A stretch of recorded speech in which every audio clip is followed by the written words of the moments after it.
السلام علیکم ناظرین، آپ دیکھ رہے ہیں 4 ٹی وی خبرنامہ۔ سب سے پہلے نظر ڈالتے ہیں سرخیوں پر۔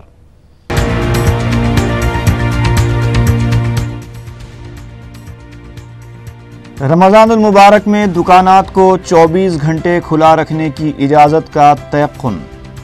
ماہ مقدس کے انتظامات کے لیے 5 کروڑ روپے جاری کرنے سے حکومت کا اتفاق۔ وزیر اعلیٰ کے چندر شیکھر راؤ کی صدارت میں جائزہ اجلاس۔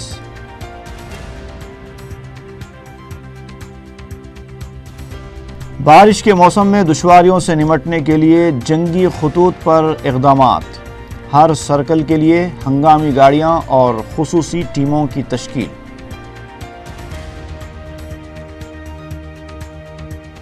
اگر تلنگانہ حکومت آندھرائی طلباء کو فیس باز ادائیگی سے انکار کرے تو آندھرا پردیش کی حکومت اس کا انتظام کرے گی۔ آندھرائی طلباء کو فکر مند نہ ہونے آندھرا پردیش کے وزیر فائنانس کا مشورہ۔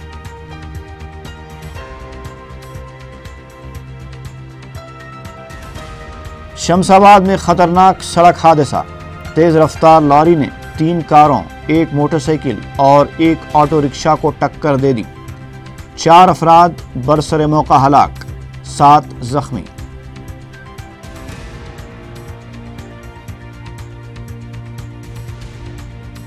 اور شہر میں ممنوعہ ڈرگس فروخت کرنے والے مزید 2 نائجیریائی باشندے گرفتار، 17 گرام کوکین ضبط۔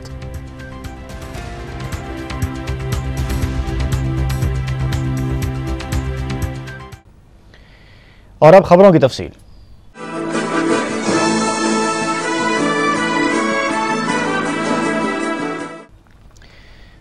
تلنگانہ حکومت نے ماہ رمضان میں دکانات کو 24 گھنٹے کھلا رکھنے کی اجازت دینے کا تیقن دیا ہے۔ وزیر اعلیٰ کے چندر شیکھر راؤ کی قیادت میں رمضان بونال اور فیس باز ادائیگی کے سلسلے میں شہر کے عوامی نمائندوں، پولیس اور مختلف محکمہ جات کے عہدیداروں کا اجلاس منعقد ہوا۔ وزیر اعلیٰ نے عہدیداروں کو ماہ رمضان کے دوران مؤثر اقدامات کرنے کی ہدایت دی ہے۔ رکن پارلیمنٹ حیدرآباد بیرسٹر اسد الدین اویسی نے وزیر اعلیٰ کو ماہ رمضان سے متعلق کئی مسائل سے واقف کروایا۔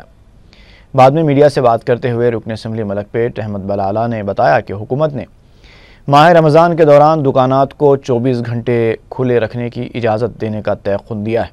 انہوں نے بتایا کہ حیدرآباد کو چھوڑ کر تلنگانہ کے 9 اضلاع میں ماہ رمضان کے انتظامات کے لیے 5 کروڑ روپے حکومت نے جاری کرنے سے اتفاق کیا ہے، جبکہ حیدرآباد میں رمضان کے انتظامات کے سلسلے میں جو بھی مطلوب فنڈز ہوں گے وہ وقف بورڈ اور بلدیہ کی جانب سے جاری کیے جائیں گے۔ احمد بلالہ نے بتایا کہ ماہ رمضان کے دوران 2 مرتبہ کچرے کی نکاسی کے لیے توجہ دلائی گئی اور برقی کٹوتی سے عوام میں پائی جانے والی بے چینی سے بھی واقف کروایا گیا۔ مجلس رکن اسمبلی نے بتایا کہ ماہ رمضان میں شام 6 بجے سے رات 11 بجے تک برقی کٹوتی نہیں کی جائے گی۔ سپہر 4 بجے سرکاری ملازمین کو گھر جانے کی اجازت دینے سے بھی حکومت نے اتفاق کیا ہے۔ مکہ مسجد کے علاوہ شاہی مسجد باغ عامہ میں بھی رمضان کے دوران خصوصی انتظامات کیے جائیں گے۔ انہوں نے بتایا کہ مجلس نے مکہ مسجد کے لیے علیحدہ جنریٹر فراہم کرنے کا بھی مطالبہ کیا ہے، جس پر وزیر اعلیٰ نے مثبت جواب دیا ہے۔ اجلاس میں نائب وزیر اعلیٰ محمود علی، ڈی جی پی انوراگ شرما، حیدرآباد اور سائبر آباد کے کمشنران پولیس، میئر محمد ماجد حسین اور مجلسی ارکان مقننہ کے علاوہ مختلف محکمہ جات کے عہدیدار موجود تھے۔ اسمبلی میں مجلس کی جانب سے مطالبہ کیا گیا تھا حکومت تلنگانہ سے کہ چیف منسٹر صاحب رمضان کے تعلق سے ایک میٹنگ بلائی جائے، تو اسی ضمن میں آج تلنگانہ چیف منسٹر جناب کے چندر شیکھر راؤ صاحب نے میٹنگ طلب کی۔ سب سے اہم بات یہ ہے کہ اس ماہ رمضان کے اندر بیرسٹر اسد الدین اویسی صاحب کی نمائندگی پر چیف منسٹر صاحب نے تیقن دیا کہ تلنگانہ کے حیدرآباد کو چھوڑ کر باقی 9 اضلاع کے اندر 5 کروڑ روپے دیے جائیں رمضان کے پیش نظر، جس کی وجہ سے مساجد کے اندر، مساجد کے اطراف اکناف کام ہو سکے۔ تو چیف منسٹر صاحب نے اس کا تیقن دیا کہ وہ فنڈ امیڈیٹلی جاری کریں گے، یہ میٹنگ کے بعد میٹنگ کر اور اس کے علاوہ شہر کے اندر جو لائٹ کی بے انتہا کٹنگ ہو رہی ہے، تو مجلس کی جانب سے نمائندگی کی گئی کہ شام میں 6 بجے سے رات میں 11 بجے تک کسی قسم کی LR یا کسی قسم کی کٹوتی نہ کی جائے۔